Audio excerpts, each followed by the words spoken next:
video, stay and wait have the same hand motion, but they're completely different tricks.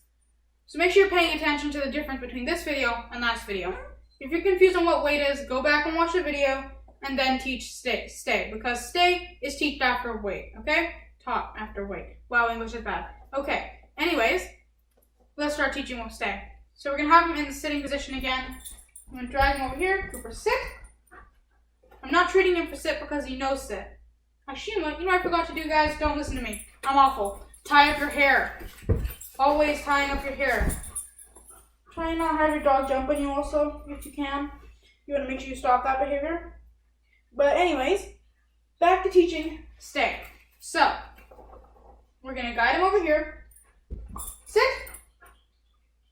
Cooper, stay. One step. Back is all you're going to take to start. Wait 3 seconds. 1, 2, 3. Click. Good boy. Good boy. And make sure you're using your release cue, which is, again, okay, or whatever you decided it would be. Okay? So, now I'm going to take a few more steps back. So I'm going to say, Cooper, sit. I'm going to attempt to take 2 steps back. He may listen, he may not, but I have to be patient. So Cooper, stay. 1 step. 2 steps.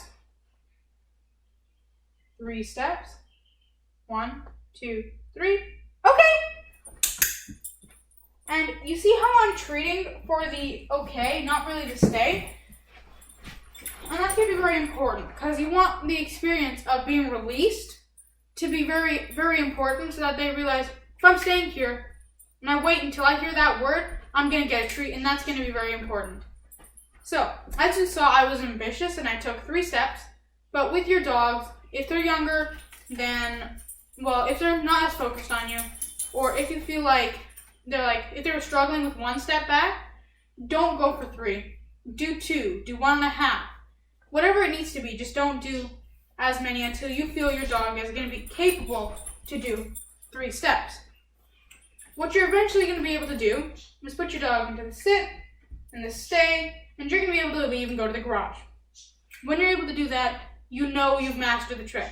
But the thing is, although you may have mastered it inside, as soon as you change your setting to your friend's house, to the garden, to the park, to the anywhere, just anywhere, it's going to change, and you're not going to be able to do that with your dog. You're going to have to start with 2 steps back, maybe 1 step back, maybe even just telling him the trick and standing there and waiting, okay? So what I'm going to do is I'm going to show you one last time how to do stay, okay? Cooper. Sit. Oh, well, you're already sitting. If they're already sitting, that's okay. Just still say this trick so that they know that they're going to sit right now, okay? So I'm saying sit, stay. 1 step, 2 steps, 3 steps, 4 steps, 5 steps. Click. Okay. And you see how I dropped the leash? That's something that's also quite important.